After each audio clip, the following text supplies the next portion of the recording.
My name is Susan Hammer, and I'm president of City Club. I'm delighted to see so many of you here today, and I think we're going to have a wonderful program. I'd like to remind you to turn off your cell phones and other things that beep and ring and break into song. We have a few announcements before we begin our program. There will be no Friday Forum next week. We'll be celebrating Memorial Day, or observing it at the very least. Our next meeting will be on June 1st. It will be our annual meeting, and this is a sort of family occasion for this club, although we hope that guests will come as well. We'll be giving awards to some of our most outstanding members. We'll be introducing some sterling new board members. It'll be my swan song, and we will have a presentation by our brilliant and witty executive director, Wendy Rodmacher-Willis. Most of the time, she is the quiet hand behind the scenes, but as you all know, she has a lot on her mind, and you'll get to hear about it on that day. So please come on June 1st for the annual meeting. We have a number of upcoming events. Our Citizen Salon season has begun, and our first salon will be held on May 29th. Our hosts are Leslie Moorhead, Bob Monserud, Leslie Lewis, and Ken Gordon, with the guest provocateur, radio personality on Air America, Tom Hartman. Ken will be the cook. It'll be a wonderful weekend, I guess it'll just be an evening. And, and it'll be an evening that you will not want to miss. I won't either. We still have a few tickets still available, so please act now if you're interested in coming by contacting Kim McCool, who's at the back desk. And we're still confirming dates for July and August. There will be a number of citizen salons that I hope you all will be able to attend this summer. It's a great time to get to know other City Club members and their guests, to meet interesting guest provocateurs, to raise a little money and have a lot of fun. So please watch your bulletin for details. Now, the amazing thing about City Club is that even though this is the most visible thing we do every week, there are 2 or 3 other public events going on each week. Next Monday, on May 21st, beginning at 7 o'clock, we have our Citizens Read. And the book group will explore our sense of place. They'll be reading Melissa Holbrook Pearson's The Place You Love Is Gone, Progress Hits Home. Please RSVP if you'd like to come.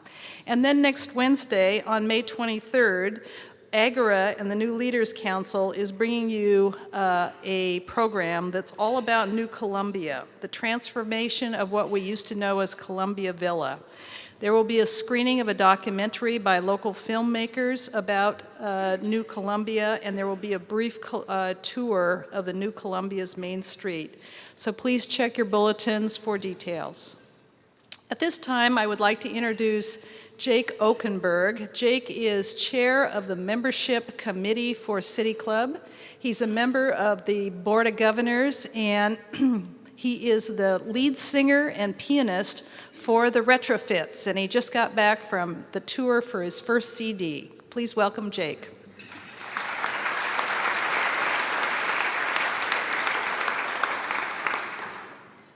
I was reminded of the value of City Club during my tour with the Retrofits, actually quite frequently. I had a surreal moment. We were driving back from a show in Chicago. We were somewhere in the middle of Nebraska on our way to Boulder, Colorado for another show, and my bandmate had connected to his laptop one of the wireless internet gadgets that you can buy now. His was from Verizon, I think, and we were talking about how we were going to be voting in the upcoming city elections. We were talking about the various measures before us.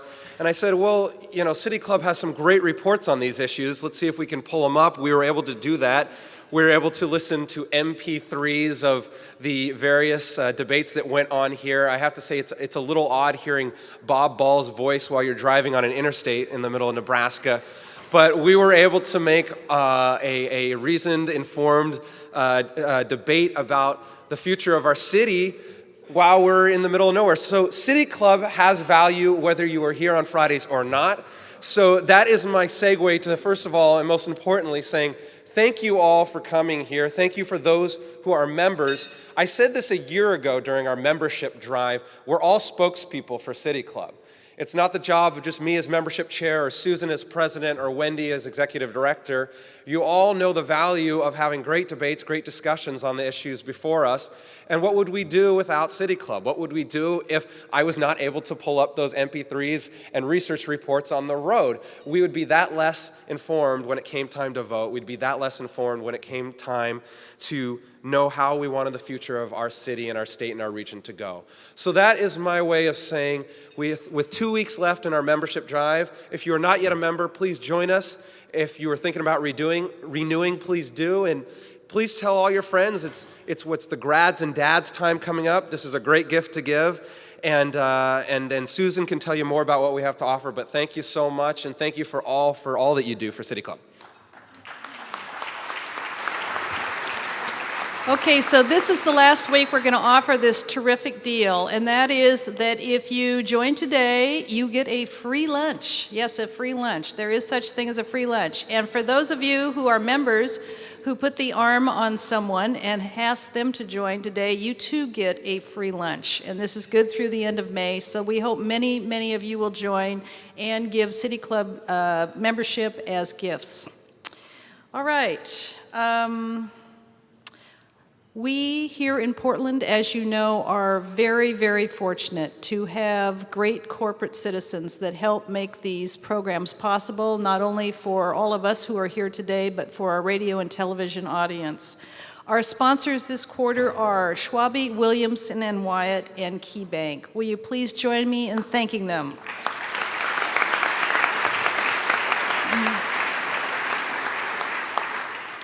Our program today is entitled Downtown Portland, the Next Iteration. It seems that each week I hear Portland honored, described, or vilified in some new, sometimes some new and weird way. Like last week, we learned that Portland has the lowest rating for road rage of any city in the United States. And then I read Thomas Lauderdale quoted as saying, Portland is the new Paris. And then there are the local comments, many about downtown Portland and the current construction. I've heard Portland looks a lot like Baghdad. I've heard everywhere I go there's a barricade and a detour. I have heard I live close to Southeast and it took me 45 minutes to get home last night. And questions like, why do they tear up all the same street twice in 1 year? And why do they have to tear up everything at one time and then let large parts sit idle for weeks? Yes, we're both delighted and frustrated with our city. There's no doubt about it. But we're told that if we take the long view, this is a small price to pay for the next fabulous iteration of our city. So how fabulous will it be and when? And in the meantime, is the disruption really being minimized and the efficiency of the work be maximized? We have three wonderful, knowledgeable people with us today who know a lot about the past, the present, and the future of downtown Portland and can provide perspective and long-term vision. They are John Carroll, Sandra McDonough, and moderator Paddy Tillett.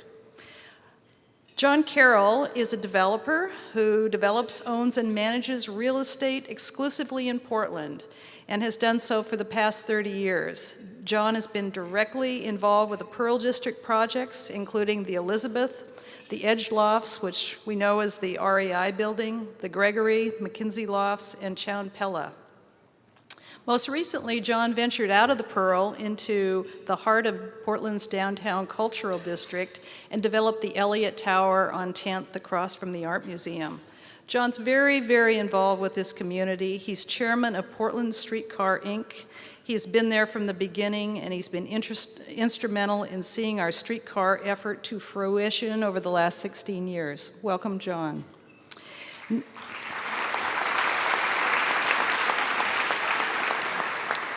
Next, Sandra McDonough. Sandra is president and chief executive officer of the Portland Business Alliance, Greater Portland's Chamber of Commerce. PBA has 1,300 members. Its mission is to ensure economic prosperity in the Portland region by providing strong leadership, partnership, and programs that encourage business growth and vitality.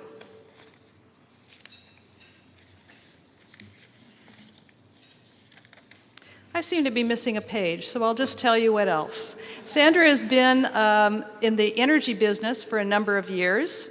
She has been a reporter for the Oregonian and the Seattle Times, and she served on a lot of boards in the Portland area. She currently serves on the Portland Schools Foundation, the Portland Oregon Visitors Association, Pioneer Courthouse Square, and many others. And finally, our moderator is Paddy Tillett. Paddy is an architect at ZGF.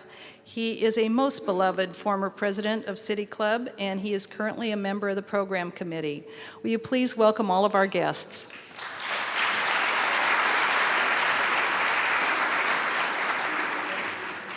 What a president we've got. She didn't miss a beat, did she? Page missing, doesn't matter. For months now, downtown streets have been a constricted maze of orange barriers. Construction projects seem to take forever and there's no coordination between them. Traffic's a mess. Panhandlers and sprawling grubby bodies litter the sidewalks. Shoppers and visitors are staying away in groves, or droves perhaps. What happened to the picture postcard downtown of which we were once so proud? That's the gloomy picture projected by many pundits. So what is going on and what is being done about it? Downtown Portland's gone through several messy Renaissance periods. The first one was when all those stumps were removed. More recently, in the 1970s, when the new downtown plan was implemented, tearing everything up for construction of the Transit Mall and the Waterfront Park. That was a generation ago. Vital cities, like other healthy organisms, go through cycles of renewal. The remaking process is rarely without pain. In the 1970s, downtown was competing with the suburbs. In 2007, we're competing with other cities and economies around the world. Today, we look beyond this period of remaking to gain a clearer sight of what lies ahead. Sandra McDonough will begin by shining a bright light on what's going on today, and John Carroll will focus on building for tomorrow. Sandra.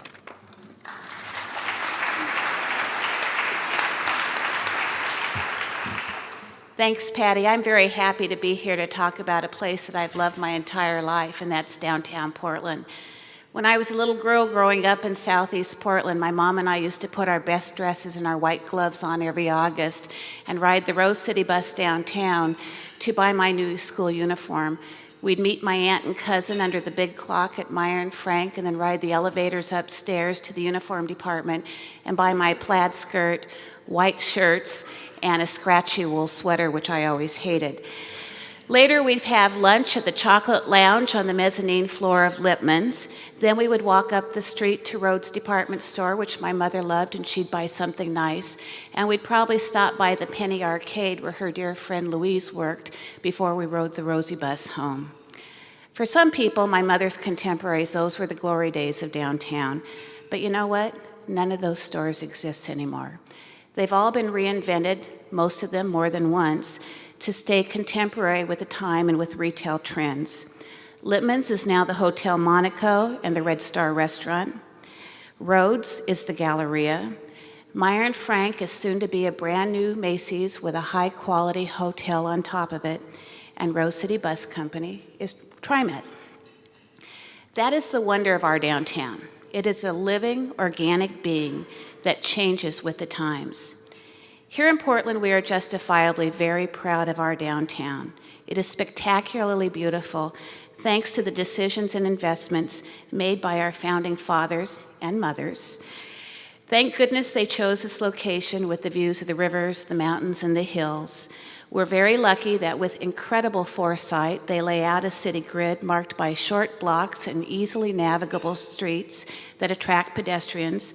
They created parks, bubble fountains, streetlights, and statues, invested in transportation infrastructure, and dared to be different from other major American cities. We should be thankful that these leaders never declared their job done, but instead realized that downtown Portland would need to be continually reinvented, making way to replace horse-drawn carriages with automobiles, stubby buildings with high-rise office complexes, warehouses with condos, and old parking garages with public spaces.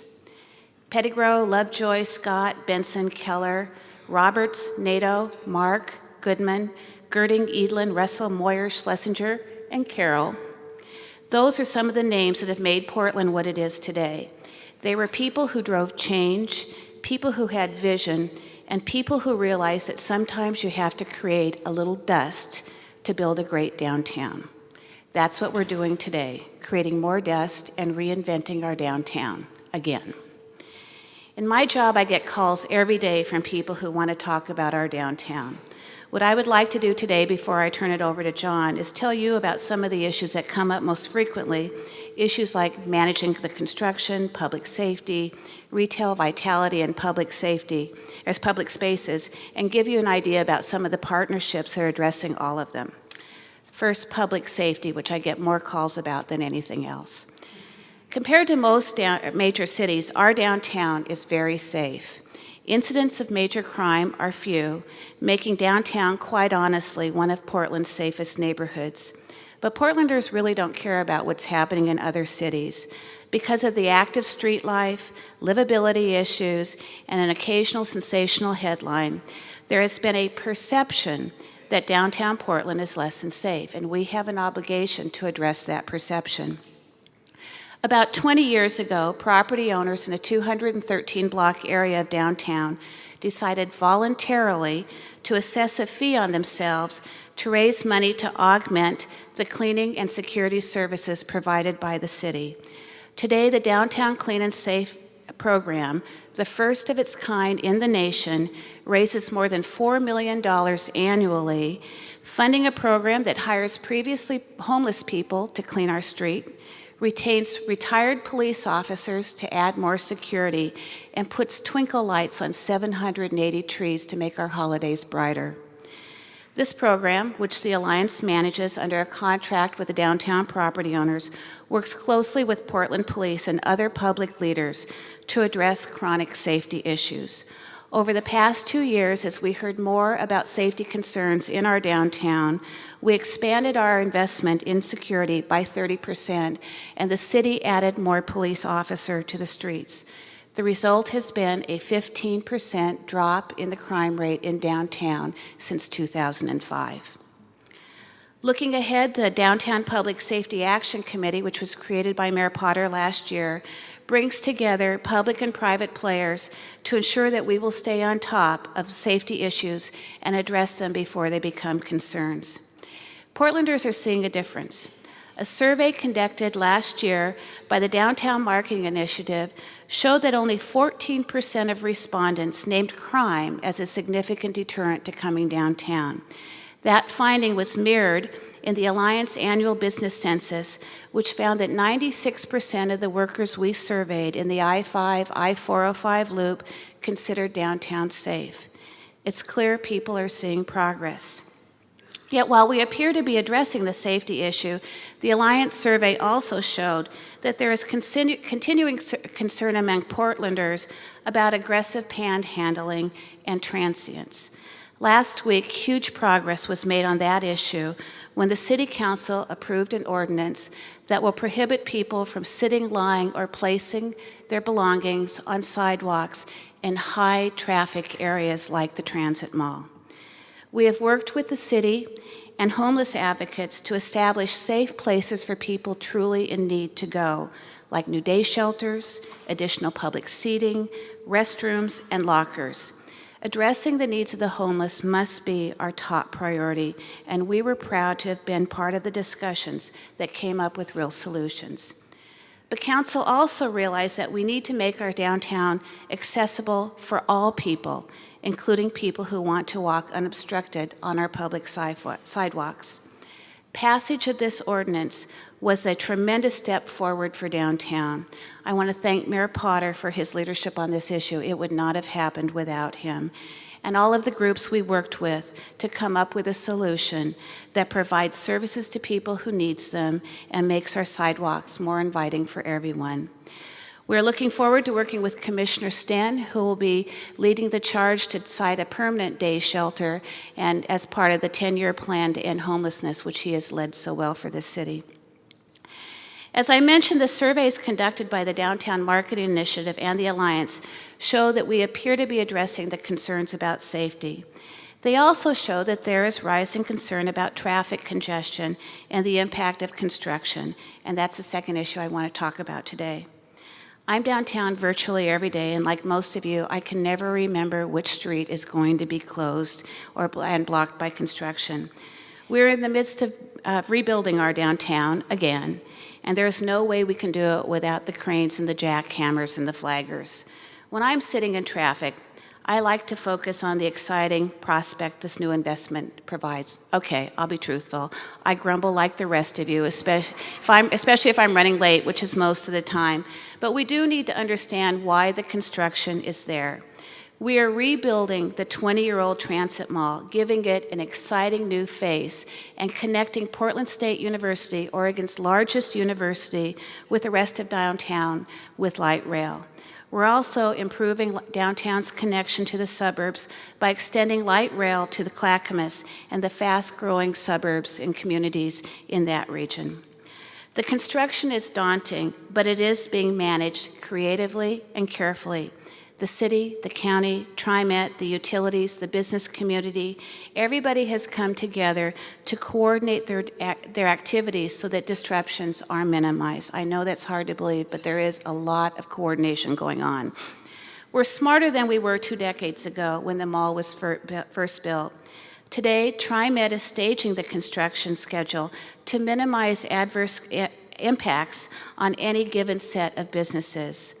Work in critical areas is being stopped at important times, such as in the retail core during holidays and on the parade route at Rose Festival.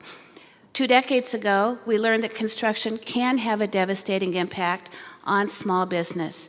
This time, TriMet and the Portland Development Commission are staying in touch with small retailers, providing information and assistance to help them through the construction period. The Portland Office of Transportation is doing a great job of keeping Portland moving by coordinating traffic changes to minimize construction impacts and providing regular updates and information on construction activity. And I think they have recruited the most friendly flaggers on the face of the earth. Make sure you say hi to those guys. They really are great as they're helping us all across the street. As you can tell, one very positive outcome of the mall construction is it has galvanized players downtown to work together in ways we have never done before. The Downtown Marketing Initiative, for example, brings together all of the organizations involved in some aspect of communicating about our downtown, public and private. We have pooled resources to build a unified campaign, lined up our messages, and dropped our instinct to protect turf, all in an effort to make sure the people of this region know that downtown continues to be open during this period of construction and that we're building an exciting new future for the heart of our city. Another public-private effort is Mall Management, Inc., which is made up of business leaders and public agencies along the Transit Mall. This group has been meeting for a couple of years to ensure the planning and development of the new Transit Mall was designed and executed well and in the best way for our city. Most importantly, Mall Management, Inc. will continue in perpetuity to oversee the maintenance and programming of the mall so that it remains an exciting and vital part of our downtown. One project that I am very, very excited about is the block-by-block plan led by Tad Savinar. Tad is working with property owners along the mall on signage, street furniture, art, and storefronts with an ultimate goal of making the new mall a memorable experience for everyone who comes downtown. What I've been talking about is the infrastructure we're building to support a great downtown. But there's another key aspect, and that's the attractions that actually bring people here. And a lot is happening on that front too, and that's the final area I'm going to address. Take a look at those cranes out there. There's a lot of them, and they're mostly over private development projects stretching from South Waterfront to the Pearl. There is a huge amount of private investment happening in our city right now, directed by people like John Carroll, who believe in the city and are willing to put their own money into it.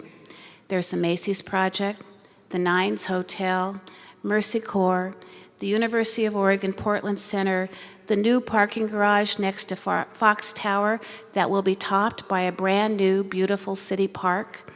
Retailers are seeing the promise of downtown and making investments there. Nordstrom's is planning a major remodel that will turn our downtown store into one of about 20 stores nationally that will have their full line of luxury offerings. Carl Grieve is moving to a new corner location. Jerry Rice has opened a store. Abercrombie & Fitch has added a second floor. The Bill Nato Company has exciting plans for that old Rhodes department store, which we now know as the Galleria, and it is going to be the home of the Portland region's first Brooks Brothers, and hopefully will be open this fall.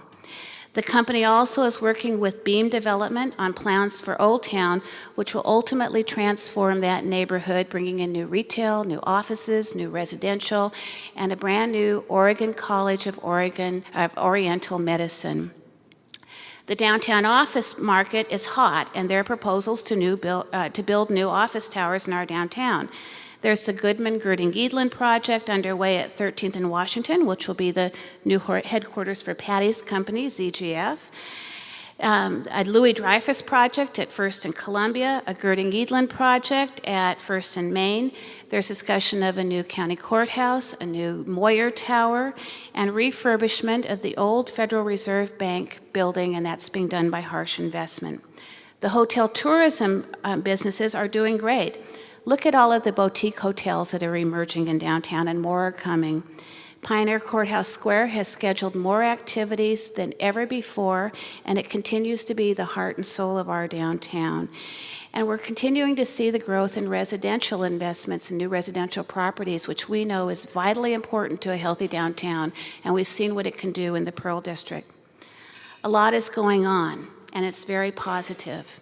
In the last year, we added 1,600 new jobs in the I-5, I-405 loop, mostly in the private sector. That's the biggest gain since the 2001 recession.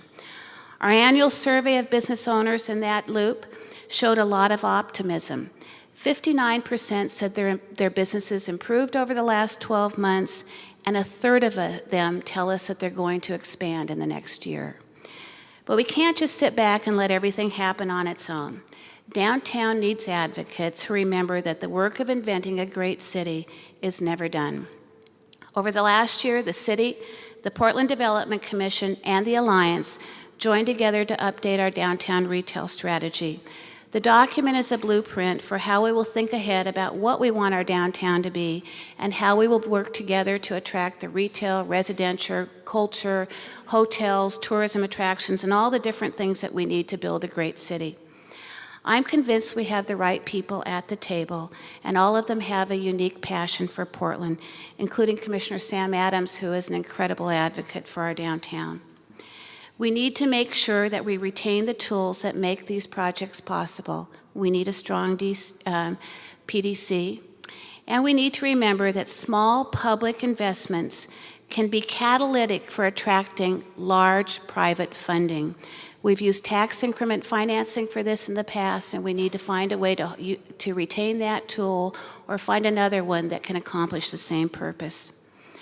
When we first discussed today's presentation, the City Club Committee suggested that we think about what we want our downtown to look 20 years from now. I'm going to be honest with you. I'm not sure what downtown Portland will look like in 2027, except that it will be different from downtown of 2007, because that's the nature of a city center.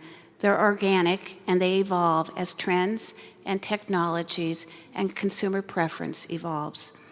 I predict that Portland's downtown will remain vital and healthy because that is our history here. We were smarter than the rest of the nation 30 years ago when we realized that we needed to make additional investment in our downtown as competition from the suburban malls increase. That investment will continue. And we were smarter than when we saw that transit can play a huge role in building a great downtown. Today, with the streetcar and light rail expansion, we're making our transit options even better. The reinvented downtown that we're building today will serve as the backbone of the downtown of 2027.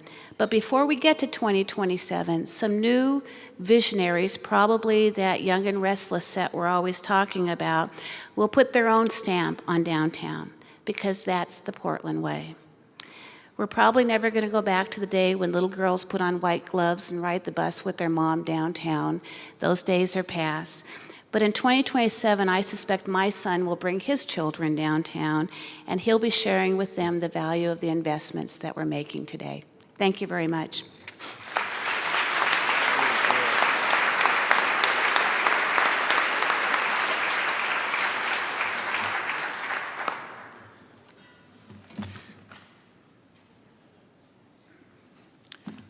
Well, I don't know what I'm going to say now. She said it all. I want to thank all of you for allowing me to participate in this conversation. I have to be clear that my thoughts are in the context of a developer. Okay, that's a character flaw.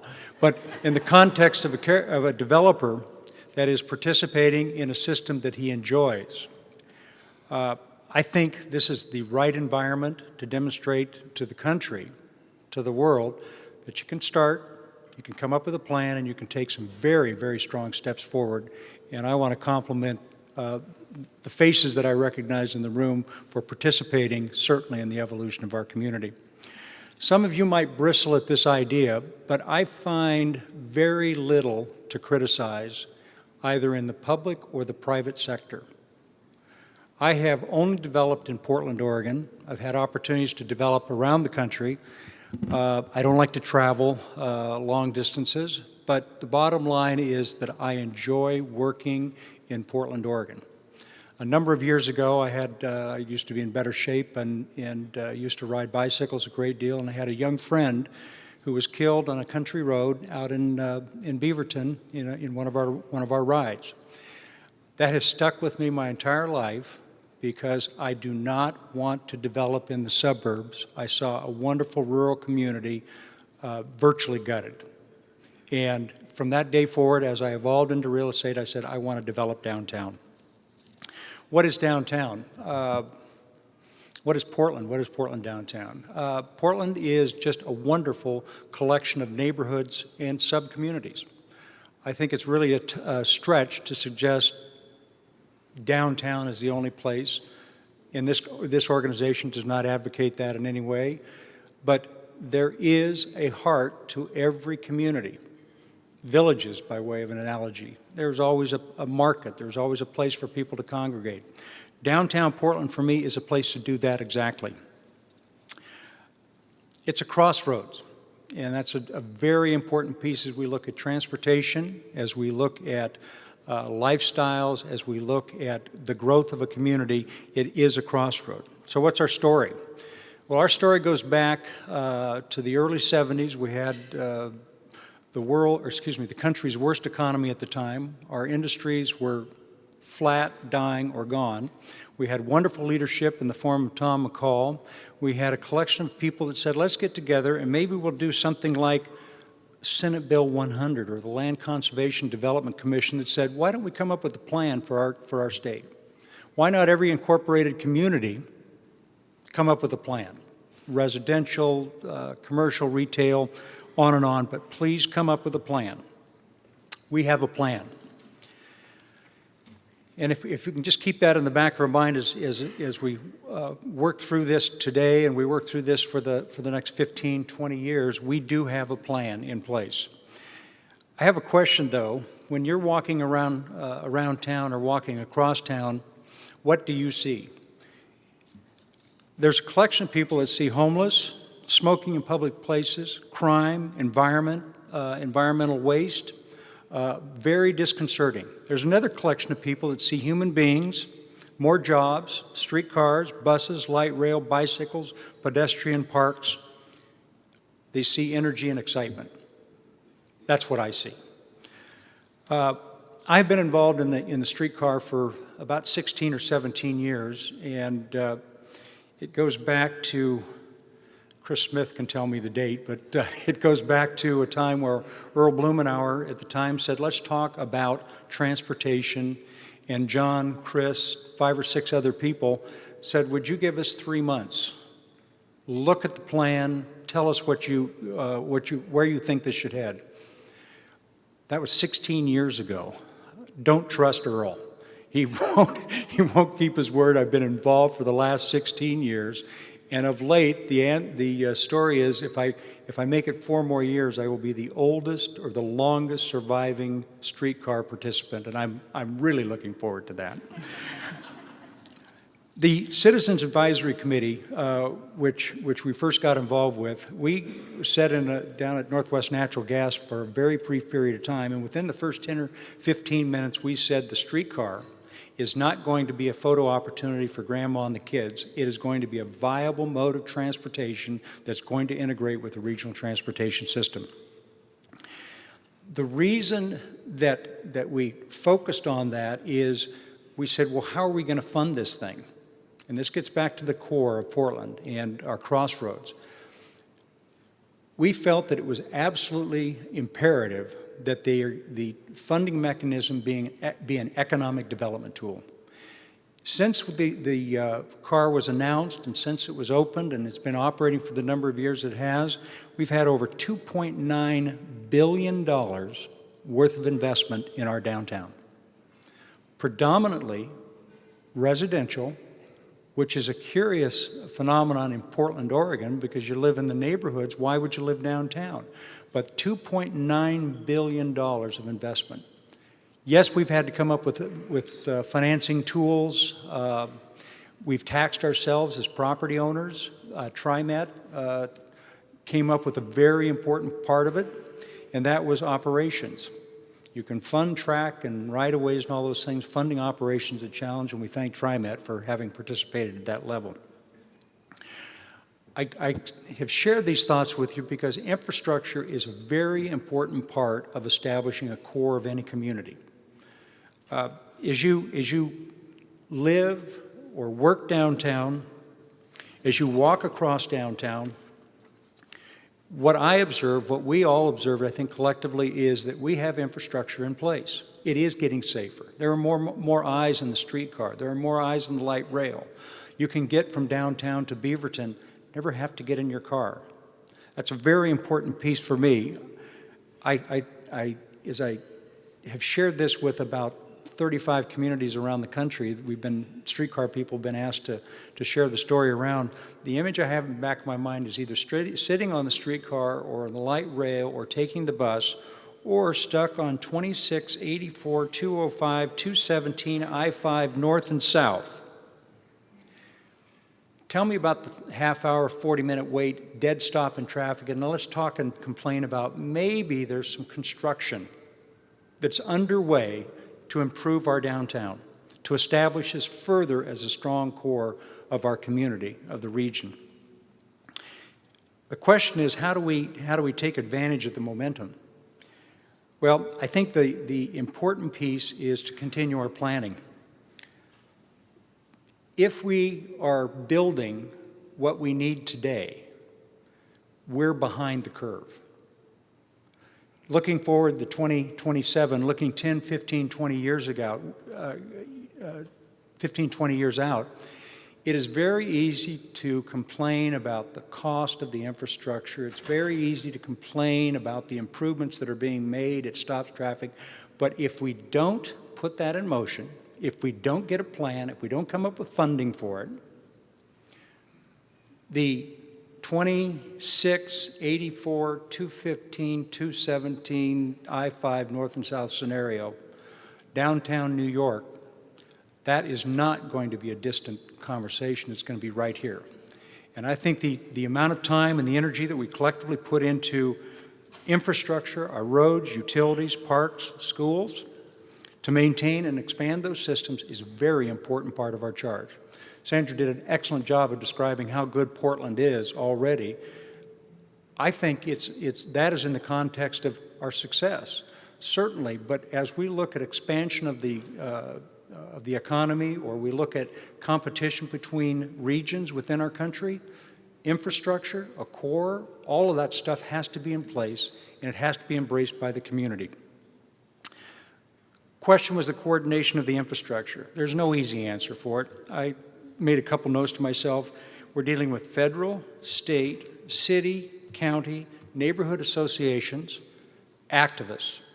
Tell me how we can take and bring all those people together, and all those entities together, and come up with a plan that clicks off one day at a time, and 8 weeks later we're done. It's not going to happen. That's the harsh reality of the environment that we live in. It's not efficient. Coordination is difficult. But if we want 20 years from now to be better or to improve, we've got to figure out how to improve those coordination efforts. As a developer, I know how many times we put a fence up, cut some trees down, taken sidewalks out, dug a hole. 3 short years later, we're back up and we're excited about what it's doing for the community. A classic example, we worked there at 10th and Jefferson, the Elliott project that we finished up. That was Psycho Safeway for a number of years. My mother lived at the Ione Plaza. She'd walk down the street virtually every day, not because she needed to go to pick up food, but she enjoyed the character of the people that she'd encounter on the street. She went from full mobile to a wheelchair, and every day she'd say, "I can't talk to you, John. I'm going to go to the store." I can only tell you with her energy and her effort, and at 73 passing away, unfortunately, she can only tell me about the positive things that she experienced in that neighborhood. I've got to thank and congratulate the Art Museum for the role that they played in the evolution of that neighborhood. If you looked at 10th, if you looked at the money, the investment, the time, the energy that Pete and Mary Mark put into making the improvements that are there now, yes, they were internal to the Art Museum, but if you stand there now, it's clear they opened their arms and turned around and looked at the rest of the community and said, we've got a neighborhood here that's growing and expanding. And I think that's a very important part of looking down the road and saying, what other partnerships can we put together? The piece that really has always overwhelmed me is that over 60 times we've had mayors, city council, planning, transportation people from around the country, 60 different groups in my office, sitting there with Rick Gustafson and Roger Shields and all these streetcar people, and they ask one question invariably, and that is, how does the city of Portland do it? It goes back to our planning, it goes back to our citizen involvement, it goes back to the efforts of the Art Museum, it goes back to the neighborhood associations and all the wild-eyed characters that you think are really a distraction. No, they get your attention and they focus. Portland does have a core. Portland's core is expanding. We're having more people live downtown. It's a very important component of our evolution and our development. So I hope I've made a strong case for Portland, downtown Portland as a core that's connected to its neighbors. But I also hope to tell you, I want to share with you that this disruption is not going to be over, and I hope it isn't for a while. Because if it continues, it means we'll have the infrastructure in place in the next 20 years to handle our growth. My last thought is I want to stay involved, and I would hope that all of you would stay involved as well. Thank you.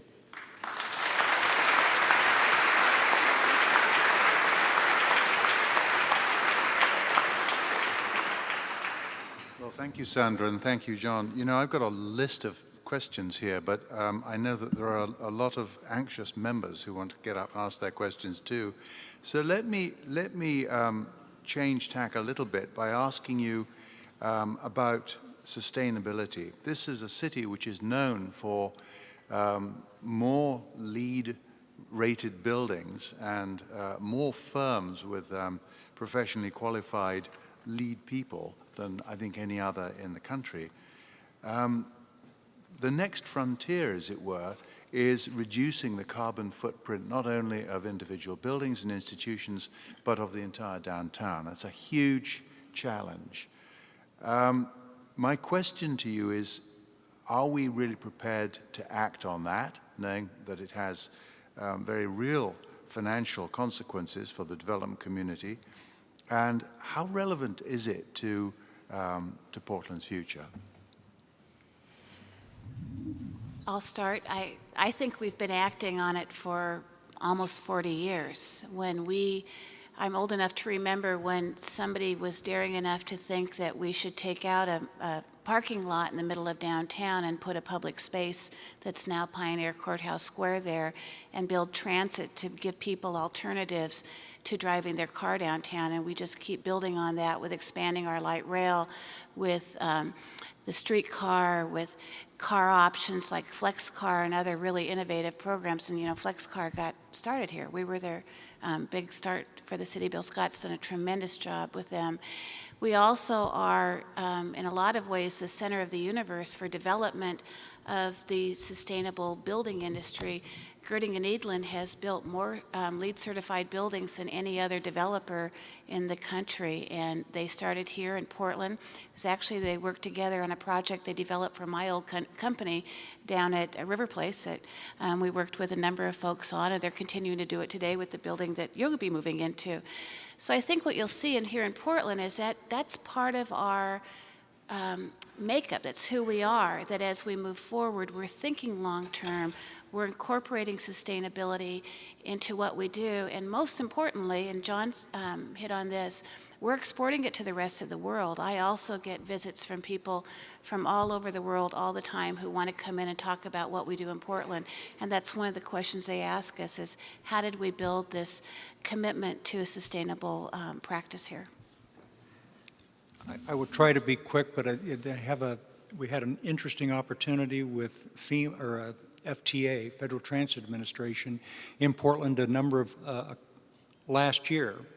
And in anticipation of sharing our thoughts about the streetcar and the relevance of density to the transportation systems and reducing the impact on the environment, we had a helicopter flight of 26 coming in, Highway 26 coming in at 4 o'clock. The freeway was backed up coming in. The freeway was backed up going out. On the left of the freeway, to the north of the freeway was a 231 unit subdivision. On the right-hand side was a mall. We then had a picture of the Elliott project that we just finished, and we calculated the number of vehicle miles not traveled if you lived in the Elliott, 1.7 million miles per year. Mr. Kelly advocates looking down the road 20 years and saying, what are we going to do? Let's increase density, let's increase height, let's get people on these transit systems. That has the single greatest impact on our environment that I can think of at this particular point.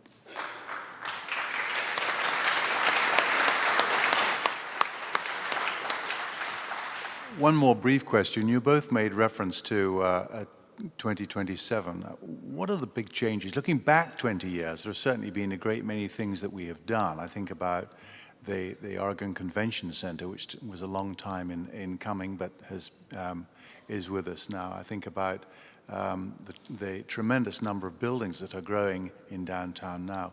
What are the big things that you hope for, even if you can't predict 20 years out? I'm 60 this year. I don't know if I'll be around. That's what I would hope would happen, that I would be around. But I think what will occur is that I think we'll keep our story. I think the more pressure that's placed on the energy industry, I think Portland will continue to play a very strong and visible role in the evolution of those systems. And that's what I would like to look to 2027 and say, Portland did stay involved, they did participate. I agree with that. I also believe that I'm hoping that we remember that to be a strong city and a strong central city, we need the full meal deal. We need to have jobs in the central city. We need to have housing. We need to have good public agencies, public spaces, cultural attractions, great retail. You can't go overboard on any one of them. You've got to constantly be remembering all of them to build a really great city. Well, clearly we think the gloomy pundits have got it all wrong. what is perceived today as mess and chaos in downtown may be recognized as the golden age of urban regeneration for the future. Just count those tower cranes. Cities, as the saying goes, are not built in a day, or more prosaically, today's pain is tomorrow's gain. Our panel's ready to ask the questions, and I'm sure there'll be one on rail for you, John, from one of our long-standing members. Thank you, Patty. This is your turn, of course, to ask questions. If you ask a question, please be brief to allow time for others. Our first question will be asked by board host Marge Kafori. Marge is a member of the Board of Governors. She has chaired the City Club Program Committee. She's received the President's Award for her outstanding contributions to City Club. And she has most recently been working, lobbying for the latest iteration of the bottle bill. Marge. Thank you, Susan, and thank you, panel, for your very entertaining and enlightening comments today. My question is this. Downtown really is no longer just a center of commerce and culture, but really is evolving into a very large and complex neighborhood. But right now, it seems to be a neighborhood without any children in it. What strategies do we need to pursue to encourage families to live in this large neighborhood, or is that even possible? Just yesterday, I read a really interesting report from a group on CEOs for cities, and it was about how do you keep children in cities. And, you know, the first answer everybody jumps to is schools, and schools are very important, and we have a huge commitment to our schools here, and we need to make sure we have accessible ones, but it's more than that. It's, we need to have public spaces. We need to support that, make sure that we can support working parents, especially working mothers, and I say that as a single mother, and to have the infrastructure that make it possible for people to live close to the inner city. And frankly, we need to have housing they can afford, and that means we need to have workforce housing as well to support the people who are out there with the jobs. And frankly, I think that's one area that we need to do a lot more of in downtown Portland now. I agree with everything that has been shared with you. What will change is people's perception of what a neighborhood is. New York City, there are people that live in downtown New York City, Chicago, Boston, San Francisco, that consider their neighborhood a collection of high-rise buildings. And they raise some wonderful children and have wonderful lives. That's what's evolving in Portland, Oregon. People are starting to say, I guess I can live downtown. But the schools, the park systems, those are actually the boilerplate. You have to have those, but that is a big change. Chris Smith, City Club member. John, I want to know why you were pointing at me when you talked about wild-eyed characters. I want to echo Sandy's comments about the great work that Tad Savinar is doing. I think the big ideas are absolutely critical to downtown, but the little details are what breathe in life. So I'm going to ask about one of the details. One of the criticisms I hear from naysayers is that we have lots of empty storefronts in downtown Portland. Our zoning code, I think, very wisely emphasizes storefronts as a way of creating that vibrant streetscape. But I wonder, is it possible that we actually zone for too much storefront? Is there something we need to do to tweak that mix so we get the vibrant street life but don't have all those empty spots, or is there some other phenomenon going on? Well, you know, people talk a lot about empty storefronts, and what they don't know is what's going on behind the scenes to fill those storefronts, and there's a lot going on, and I can guarantee you that when Brooks Brothers moves into the Galleria, that's going to have a galvanizing, important impact on that west end of downtown, and you're going to see a lot more activity, just as you've seen it around the streetcar and light rail and all of that. I hadn't thought about that, Chris. I think storefronts are very important. I'm not an expert on that. We do have an issue in this city, though, and that makes retail development a little bit harder, and that is we have a lot of historic buildings, and sometimes it's hard to take new-fashioned retail into those historic buildings. And so I think what we need to do, because we definitely need to protect and retain our beautiful historic buildings, we need to find ways to work with the building owners and the retail people who want to go into to make sure that we can accommodate their space needs. And we need to get more creative and work together, bring building owners and brokers together to work on how we can really build great retail. We have great people working on that right now. You're right next to Mark New, who's one of our great thinkers on that, and Allison Reed and others who are helping us with that. I'd like to add one thing to that. I think that a large part of the answer is housing. Each downtown worker generates about half a square foot of retail, or they support it directly. Each downtown resident supports about 10 square feet of retail. So you've got a 20-to-1 ratio there.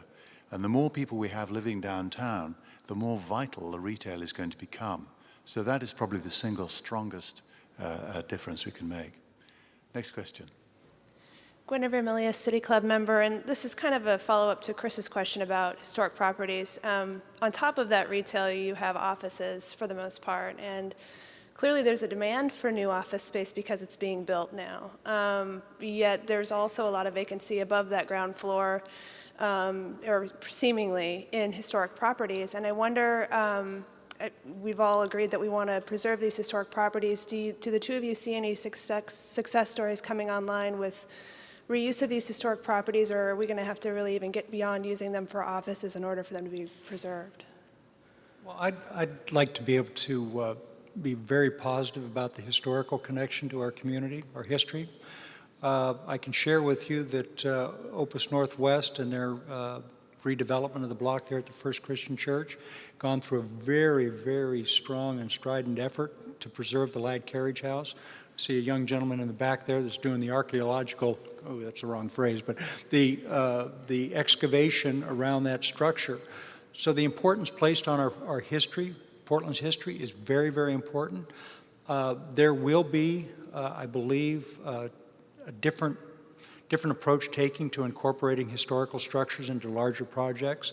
If you're faced with the building coming down, or a battle of the building coming down, or increasing the density, adding housing, and preserve the character of that at the street level, I think there's going to be some opportunities to really work with the historical community. Corey Allen, City Club member. We've talked about the bus mall and density, but we haven't talked about the role of the automobile, since some people still don't want to leave those cars. We haven't heard about the Burnside couplet discussion. I want to hear what your thoughts are as far as building community around there, and also that audacious idea of covering 405. Well, we supported the couplet. We think we had a lot of long discussions about that at our organization, and the conclusion was that addressing the divide that Burnside creates between the north side of downtown and the south side was an important one, and supported that in a way to build the community that we need to build in that part of downtown. We've talked a lot about connecting the retail district with the Pearl District. How do we make there be more continuous pedestrian and experiences along there? Covering 405, I think that someday that may happen. I mean, we're a city that takes on huge projects, and we're willing to do exciting things. Out my window, I see the aerial tram all the time, and I absolutely love it. So, we do big things in this city, so I think we might make that happen someday. John? I agree. The big crazy ideas that Vera pushed across the table, covering 405, as the density increases, as the automobile continues to creep its way into town, you're going to need places to grow. And while expensive then, and maybe expensive now, will it be expensive in the future to cap that as a resource? I think that's something that will fall out in the 20-year plan. We have time for one more speedy question. Felisa Hagen, City Club member. I think we've touched on this issue with the question around children and affordable housing. We've also touched on the issue of infill. Right now, I am feeling the pressure, just buying a home, and I'm sure other folks are, of the workers who are service workers in our city and who are being priced out of the downtown core. And I'd actually like to ask the question of both Sandra and John about what the business community and the development community is working in tandem with labor and other interests to encourage so that the middle class can remain in downtown Portland? I think it's a question not just of the middle class remaining in downtown Portland, it's a question of the middle class remaining in the city altogether, because it is getting more, housing is getting more expensive. I can't imagine buying my first house today because they are very expensive. And that's why we talk a lot about the need to make sure that we have workforce housing.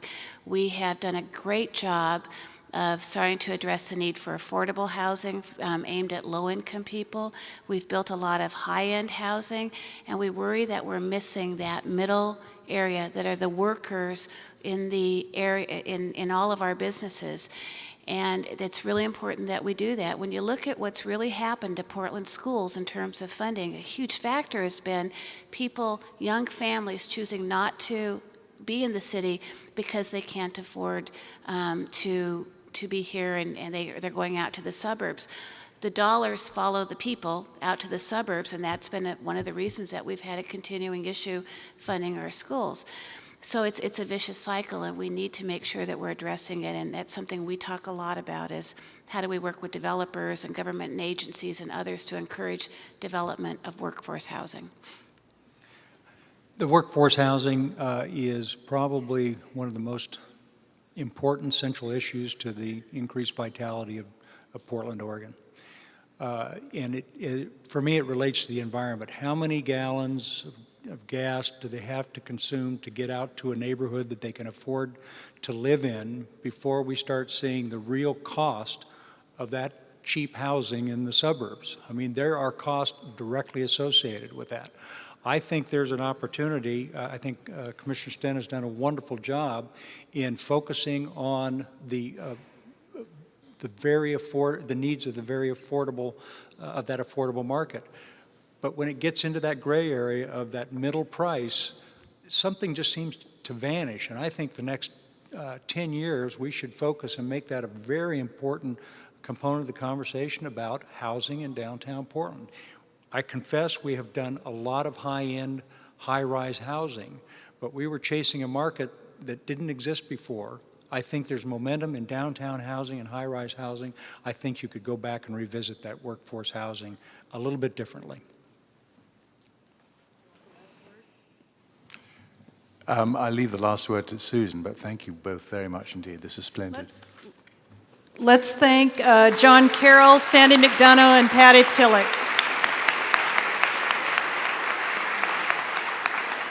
And on behalf of the City Club of Portland, I'd like to thank members and guests for your participation here today. I'd like to thank our radio and television audience for your interest in City Club. And we are adjourned.